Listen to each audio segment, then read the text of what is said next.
इस मूवी की कहानी एक चोर और एक हाईटेक कार के बीच की जंग पर आधारित है। आप देखेंगे कि कैसे एक चोर कार चुराने की कोशिश में फंस जाता है, लेकिन जो होता है वह हर किसी को चौंका कर रख देगा।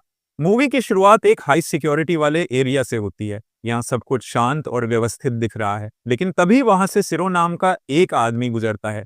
सिरो पेशे से चोर है जो छोटी छोटी चोरी कर अपनी जिंदगी गुजारता है। जब सिरो देखता है या आसपास कोई नहीं है तो वह मौके का फायदा उठाने का सोचता है। उसकी नजर वहां खड़ी एक लग्जरी 4x4 एसयूवी पर पड़ती है। वह गाड़ी के पास जाकर उसके गेट को आसानी से खोलकर उसके अंदर चला जाता है। अंदर आकर वह देखता है कि गाड़ी में कई महंगे गैजेट्स और साउंड सिस्टम लगे हुए हैं। वह जल्दी जल्दी गाड़ी से साउंड सिस्टम और डैशबोर्ड में रखी चीजें चुराने लगता है, लेकिन तभी वह चोरी करते करते गाड़ी की पिछली सीट पर टॉयलेट कर देता है। उसे लगता है कि वह गाड़ी से आराम से निकल जाएगा, लेकिन जैसे ही वह दरवाजा खोलने की कोशिश करता है, दरवाजा लॉक होता है। वह थोड़ा घबराता है और दूसरे दरवाजे को खोलने की कोशिश करता है, लेकिन कोई दरवाजा नहीं खुलता, सभी दरवाजे लॉक हैं। वह सोचता है कि शायद वह खिड़की तोड़कर बाहर निकल सकता है, लेकिन जब वह पूरी ताकत से गाड़ी के शीशे पर पैर मारता है तो गाड़ी के शीशे नहीं टूटते। सिरों को समझ आता है कि गाड़ी के सारे शीशे बुलेट प्रूफ हैं। वह प्लास्टिक का एक हिस्सा तोड़कर दरवाजा खोलने की कोशिश करता है, लेकिन यह कोशिश भी नाकाम रहती है। इस कोशिश में उसके हाथ में चोट लग जाती है। अब सिरों के पास कोई और रास्ता नहीं बचता।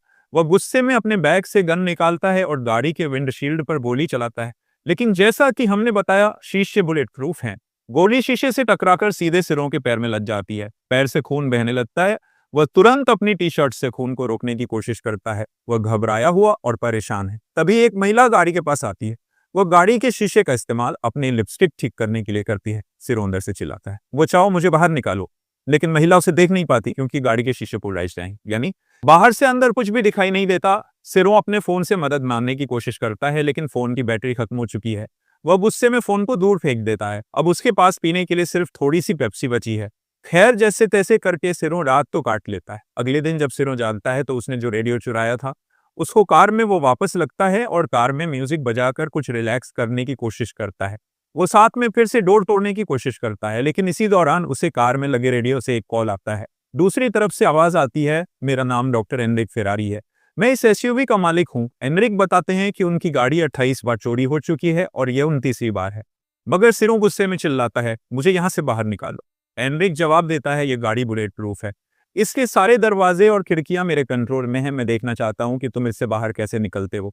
सिरो उसे गली देते हुए कहता है कि मुझे बहुत तेज प्यास लगी है और यहाँ पर बहुत ज्यादा गर्मी भी है। जिसके बाद में फोन कट हो जाता है। एनरिक गाड़ी का एसी चालू कर देता है। शुरुआत में सिरो को ठंडक महसूस होती है। वह राहत की सांस लेता है, लेकिन धीरे धीरे ठंड बढ़ने लगती है। गाड़ी के अंदर का तापमान माइनस में पहुंच जाता है। सिरो ठंड से कांपने लगता है। वह अपने कपड़ों को लपेटने की कोशिश करता है, लेकिन ठंड इतनी ज्यादा है कि वह खुद को गर्म नहीं रख पाता। कुछ समय बाद एनरिक का फिर से कॉल आता है। सिरो फिर से गली देके उसे यहाँ से निकालने को कहता है। एनरिक कहता है कि तुम मेरे कुछ सवालों का आंसर दो, जिसके बाद मैं तुम्हें यहाँ से बाहर निकाल सकता हूँ। एनरिक पूछता है, अगर तुम्हारा बेटा चोरी करते हुए पकड़ा जाए तो तुम क्या करोगे? सिरो जवाब देता है, मैं उसका कान पकड़कर पुलिस को दे दूंगा। एनरिक हंसते हुए कहता है, कोई पिता ऐसा नहीं कर सकता।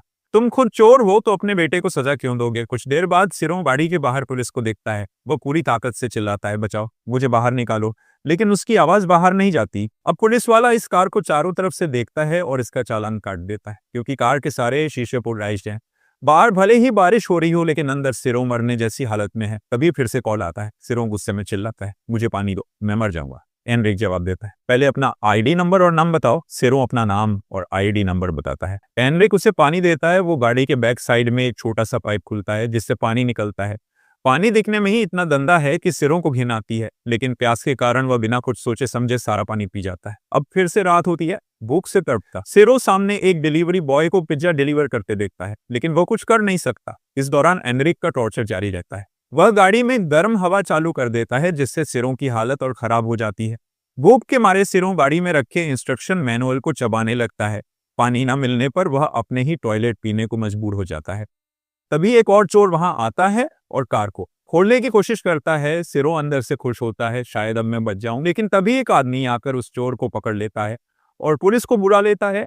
सिरो देखता है कि बाहर इतनी हलचल हो रही है, लेकिन किसी को नहीं पता कि कार के अंदर कोई मर रहा है। अब फिर से रात हो जाती है। सिरो भूख के मारे एक कीड़े को पकड़कर खाने की कोशिश करता है, लेकिन वह रुक जाता है। उसके मन में कुछ आता है जिससे वह कीड़ा खाने से इनकार कर देता है। इस बीच एक कपल कार के पास आता है और वे एक दूसरे के साथ इंटीमेट होते हैं। सिरो उन्हें देखता है पर वो कुछ कर नहीं सकता। अगले दिन फिर से एनरिक का कॉल आता है। वह सिरो को बताता है डैशबोर्ड के नीचे एक चॉकलेट बार रखा है, तुम उसे खा सकते हो। सिरो खुशी से डैशबोर्ड खोलता है और चॉकलेट को खा जाता है। ये चॉकलेट उसे थोड़ी राहत देती है। सिरो अपने फोन की बैटरी निकालकर धूप में रख देता है ताकि वह चार्ज हो सके। इस बीच वह गाड़ी के बाहर लोगों की दिनचर्या को देखता है। कई बार कोशिश करने के बाद सिरो आखिरकार दरवाजे में एक छोटा सा छेद कर देता है। वो खुश होता है, लेकिन यह छेद इतना छोटा है कि न कोई आवाज बाहर जा सकती है और न ही कोई आवाज आ सकती है। तभी एनरिक का कॉल आता है। वह कहता है, मेरे पास तुम्हारी पत्नी एरिना और बेटे लियोनेल की खबर है। यह सुनकर सिरो हैरान रह जाता है। तुम मेरे परिवार को कैसे जानते हो? एनरिक हंसते हुए कहता है, मैंने तुम्हारी फैमिली से कहा था कि तुमने लॉटरी में $1 लाख जीते हैं और वही रकम लेने के बाद यहाँ से चला गया है। ये सुनकर सिरो आगबुल्ला हो जाता है, लेकिन एनरिक फोन काट देता है। फिर सिरो जल्दी से अपनी बैटरी फोन में लगाता है। शुक्र है, फोन चालू हो जाता है। वह अपनी पत्नी एरिना को कॉल करता है, लेकिन वह कॉल नहीं उठाती। सिरो परेशान होकर वॉइसमेल छोड़ता है और फिर फोन की बैटरी डेड हो जाती है। अब कहानी के अगले सीन में हम देखते हैं कि सिरो गाड़ी के अंदर खाली बैठा हुआ बार बार स्टार्ट बटन पर क्लिक कर रहा है। अचानक गाड़ी स्टार्ट हो जाती है, लेकिन दिक्कत यह है कि गियर रिवर्स में फंसा हुआ था। गाड़ी तेजी से पीछे की ओर जाती है और जोरदार टक्कर के साथ एक्सीडेंट हो जाता है।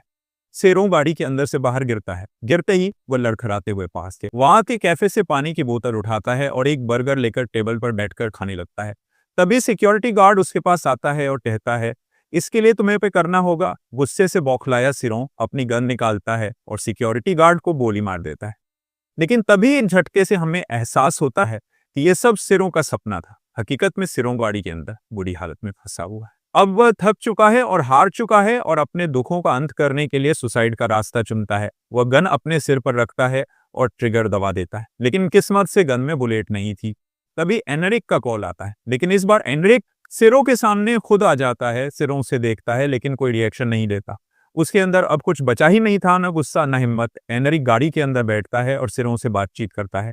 सिरो से जॉइंट की रिक्वेस्ट करता है। एनरिक शातिर हंसी के साथ उसे जॉइंट दे देता है, लेकिन तभी एनरिक फोन पर किसी से बात करने लगता है और इस बीच सिरो चुपके से गन उठाता है और एनरिक पर गोली चला देता है। एनरिक घायल हो जाता है। सिरो गाड़ी से रेंगते हुए बाहर निकलने की कोशिश करता है, लेकिन उसकी हालत इतनी खराब है कि वह ठीक से आवाज भी नहीं निकाल पाता। वह गन चलाकर लोगों को इशारा देने की कोशिश करता है। उधर गोली सिर्फ एनरिक को छूकर निकली थी। वह फिर से सिरो को पकड़ता है और उसे गाड़ी के अंदर खींचने लगता है। तभी एक पुलिस वाला पेट्रोलिंग करते हुए वहां आ जाता है। पुलिस वाला एनरिक को देख लेता है और उसे अपना हथियार नीचे रखने को कहता है, लेकिन एनरिक चिल्लाता है, यह हमारा आपसी मामला है, किसी को बीच में पड़ने की जरूरत नहीं है। धीरे धीरे वहां काफी पुलिस, रिपोर्टर्स और लोग इकट्ठा हो जाते। एनरिक का प्लान अब पूरी तरह फेल हो चुका है। स्थिति इतनी गंभीर हो जाती है कि नेगोशिएशन के लिए एक अनुभवी पुलिस अधिकारी एमेडियो को बुलाया जाता है। एमेडियो और एनरिक के बीच बातचीत शुरू होती है। कुछ लोग एनरिक के खिलाफ होते हैं तो कुछ उसके साथ। लोग समझते हैं कि एनरिक ने इतने दर्द और गुस्से में यह कदम उठाया क्योंकि उसकी 28 दाढ़ियां चौड़ी हो चुकी थी, लेकिन जो वह इस समय कर रहा है वह उसे एक अपराधी बना रहा है। एमेडियो एनरिक को यह एहसास कराता है कि उसका यह कदम गलत है। एनरिक अंदर ही अंदर टूट चुका था। वह सिरो को जाने देता है और खुद को गाड़ी के अंदर लॉक कर लेता है। एनरिक अपने फोन से एक टाइमर चालू करता है। कुछ देर बाद एक जोरदार धमाका होता है, गाड़ी ब्लास्ट हो जाती है। सिरो बच जाता है, लेकिन एनरिक, जिसने अपनी 28 कार्स चोरी होने के बाद यह प्लान बनाया था, वह लोगों की नजरों में एक कातिल बन गया। उसके लिए इस शर्मिंदगी और प्लान के फेल हो जाने का एक ही अंत था, सुसाइड। सिरो के खिलाफ कोई पुख्ता सबूत न होने की वजह से उसे अगले ही दिन रिहा कर दिया जाता है और इसी के साथ ही यह मूवी खत्म हो जाती है। वीडियो पसंद आने पर वीडियो को लाइक करें, शेयर करें, चैनल को सब्सक्राइब करें। धन्यवाद।